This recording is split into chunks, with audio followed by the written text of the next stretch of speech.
दोस्तों, दिनाक्षी short hand में आपका स्वागत है।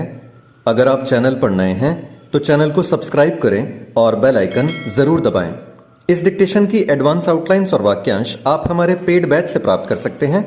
हमारे पेड बैच में आपको प्रतिदिन सभी डिक्टेशंस की एडवांस आउटलाइंस और वाक्यांश दिए जाते हैं और कुछ ऐसी डिक्टेशंस जो केवल पेड मेंबर्स को ही प्राप्त होती हैं। हमारे पेड बैच को ज्वाइन करने के लिए और बैच के बारे में संपूर्ण जानकारी प्राप्त करने के लिए आप डिस्क्रिप्शन बॉक्स में दिए गए मोबाइल नंबर पर व्हाट्सएप कर सकते हैं। इस डिक्टेशन की डेमो आउटलाइंस आप हमारे टेलीग्राम ग्रुप से प्राप्त कर सकते हैं। तो चलिए डिक्टेशन को स्टार्ट करते हैं। डिक्टेशन 5 सेकंड बाद स्टार्ट होगी। Ready, start. कर्नाटक विधानसभा चुनाव के लिए अपना घोषणा पत्र जारी करते हुए भाजपा ने समान नागरिक संहिता के साथ NRC यानी राष्ट्रीय नागरिकता रजिस्टर लागू करने का जो वादा किया वह इसलिए देश का ध्यान आकर्षित करने वाला है क्योंकि इन दोनों विषयों पर पहले ही व्यापक बहस हो चुकी है और अभी तक किसी नतीजे पर नहीं पहुंचा जा सका है। कर्नाटक के पहले भाजपा उत्तराखंड, हिमाचल प्रदेश और गुजरात विधानसभा चुनावों के अवसर पर भी जारी अपने घोषणा पत्रों में समान नागरिक संहिता लागू करने का वादा कर चुकी है। इन तीनों राज्यों में से वह उत्तराखंड और गुजरात में जीत हासिल करने में सफल रही, लेकिन अभी कहीं पर भी समान नागरिक संहिता की दिशा में कोई उल्लेखनीय प्रगति नहीं हो सकी है। अभी तक न तो उत्तराखंड और न ही गुजरात सरकार प्रस्तावित समान नागरिक संहिता का मसौदा भी प्रस्तुत नहीं कर सकी है। समान नागरिक संहिता लागू करना भाजपा का पुराना संकल्प है, लेकिन उसे पूरा करने के मामले में अभी तक न तो केंद्र सरकार के स्तर पर कोई ठोस पहल हुई है और न ही भाजपा शासित राज्य सरकारों की ओर से। यदि केंद्रीय सत्ता संघ भाजपा शासित राज्य सरकारें समान नागरिक संहिता को लेकर वास्तव में संकल्पबद्ध हैं तो उन्हें इस दिशा में आगे बढ़ते हुए दिखना चाहिए। अच्छा तो यह होता कि अब तक समान नागरिक संहिता को लेकर कोई मसौदा देश की जनता के विचारार्थ पेश कर दिया जाता। इससे एक तो आम लोगों को समान नागरिक संहिता का रूप स्वरूप समझ आता और दूसरे उन तत्वों के दुष्प्रचार की काट होती जो इस संहिता को लेकर हौवा खड़ा करते रहते हैं।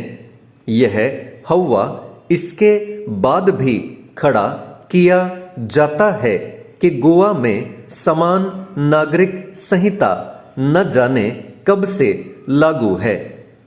समझना कठिन है कि जब गोवा में समान नागरिक संहिता लागू हो सकती है और उससे किसी समुदाय को परेशानी नहीं, तो फिर वह अन्य राज्यों और यहाँ तक कि संपूर्ण देश में लागू क्यों नहीं हो सकती।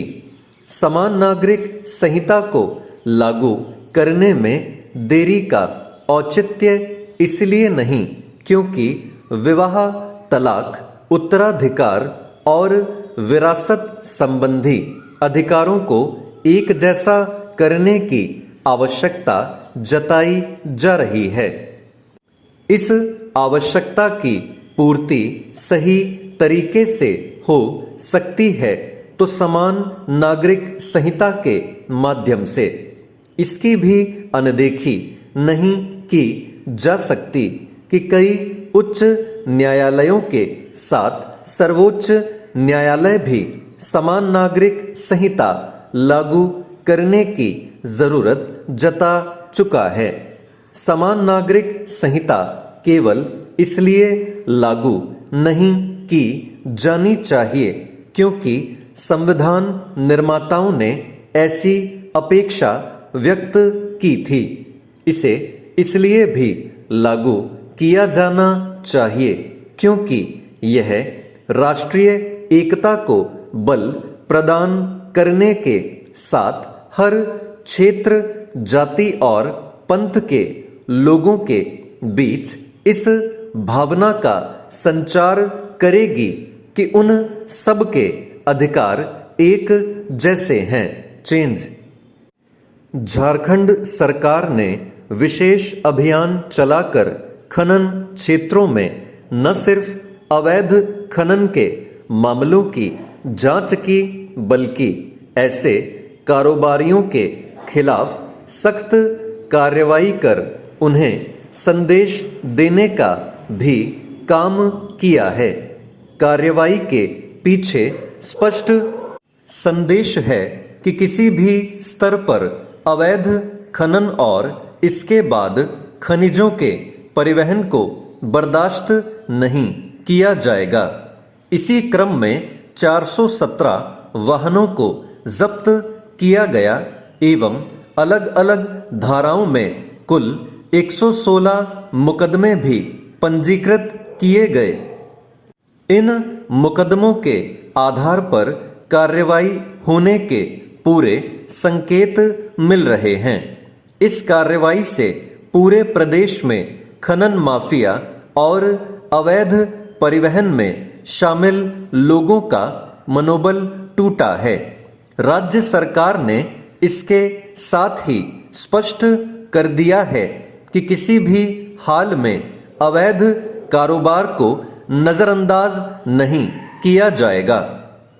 सभी प्रकार के खनिजों से संबंधित अवैध कारोबारियों के खिलाफ एकमुश्त कार्रवाई से प्रदेश में खलबली भी मची रही। राज्य सरकार ने अवैध खनन और इसके बाद खनिजों के परिवहन को लेकर पूरे प्रदेश में एक सख्त संदेश दिया है। बालू, कोयला, अभ्रक, पत्थर आदि खनिजों का अवैध खनन कर माफिया इसे दूर दूर ले जाकर बेचकर पैसे कमा रहे हैं, जबकि सरकार के खजाने में कुछ पहुंच ही नहीं रहा है। सरकारी स्तर पर जारी आंकड़ों की ही माने तो 1.25 लाख CFT बालू जब्त करने में पुलिस को सफलता मिली और पत्थर लदे वाहनों को भी बड़े पैमाने पर जब्त किया गया है।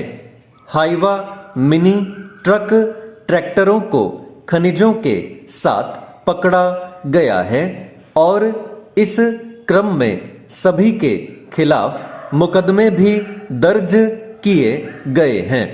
इस कार्रवाई से पूरे प्रदेश में अवैध कारोबारियों के हौसले पस्त हुए हैं। कार्रवाई जारी रहे तो खनिजों की लूट भी रुकेगी और राजस्व भी बढ़ेगा। स्टॉप।